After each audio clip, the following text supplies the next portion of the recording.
Hi there, I'm Simon St. Laurent, Senior Editor at O'Reilly Media and co-chair of the Open Source Conference. I'm here today with Jason Brittain.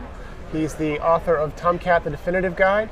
He's here to talk about Bash today, but why don't we start with Tomcat? You've been working with Tomcat for a long time. You've been deep into it.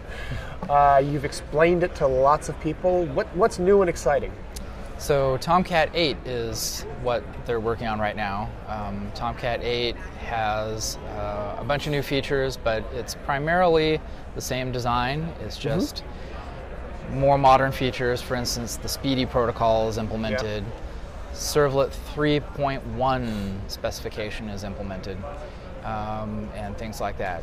It's got some new internals, refactorings, as always, with a new major version of Tomcat. But it's primarily for JDK 1.7 and higher. And it's just overall faster, better, more featureful. Still very small footprint. That's always been a very important part of Tomcat, being very small, lightweight, and highly performant. How difficult will it be for people to drop in the new version on top of their previous work? Should be very straightforward. Should just work. It should be drop-in compatible. I don't hear that very often. That's a nice thing to hear. So that was true of Tomcat 6 to Tomcat 7 for the most part. There are always some config file changes that make it a little bit challenging because they're trying to improve things, maybe make something more secure or make it more straightforward. So then the main config file changes a little bit. But other than slight config file change, you'll basically just drop it in and go. Some things about embedding Tomcat have improved. So in 7, it was a lot more embeddable, and the API matured quite a bit, and for instance, Maven plugin for Tomcat appeared in the 7 timeframe. And now in the 8 timeframe, it's like some generations past that. It's much improved and more features. So we've got better tooling, better embeddability. That's a hard word to say. That sounds great. It sounds like admins should be really pretty happy with it, and programmers will get new pieces. That's right. And the work you're actually talking about at OSCON kind of crosses the admin programming boundary. That's right. DevOps. Think DevOps. And Bash. Right. So I'm coming at this from the perspective of being, a Tomcat user and a web app developer. Right. And when you have new developers on your team and you want them to be able to live and be productive in the same environment where you're building web apps, you're deploying on Tomcat, you're pushing that out to different machines and trying things out, that becomes pretty tedious. You have to know about Linux, you have to know about SSH, there's so many tooling aspects that you have to know. That becomes difficult. So at eBay, I worked on a project called RAD, which is a shell environment that automates a bunch of this. It automates putting builds together, pushing those out to different machines, getting the runtime up and manage it, start, stop, restart, kind of thing, and give you very simple lifecycle commands for that. And that was all written in Bash. And the reason why we chose Bash was because that is operating system portable. It's on the operating system in the first place.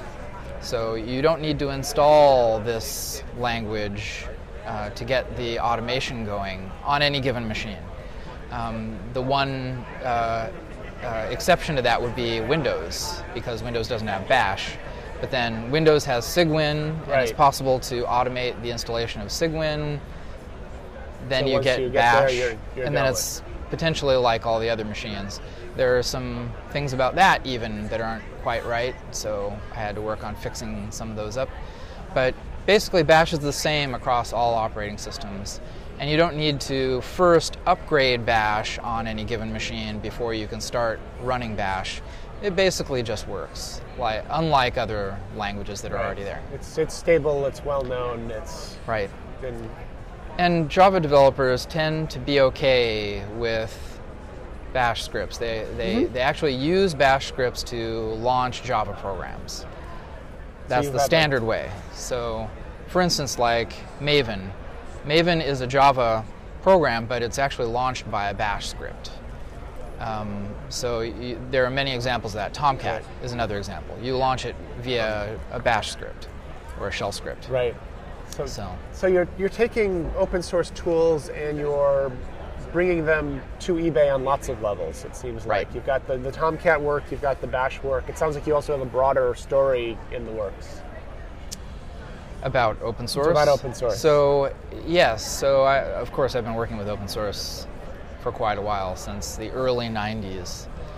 And so I've seen a lot of situations. I've been part of open source projects. I've been part of incubators and things like that. I've worked in and around it for many years, and at eBay they needed someone who could help organize open sourcing projects from eBay to the community, and also bringing in projects. Like, how do you, in a large enterprise, how do you know which projects are okay to bring in, and what are the rules around that, and what should you be doing to help your developers?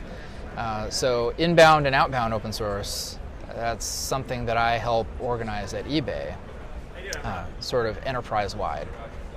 So that's also been a very interesting endeavor. I'm guessing you get to juggle the management, the code, and the legal aspect. Right, legal is involved, but it's been easier than I expected.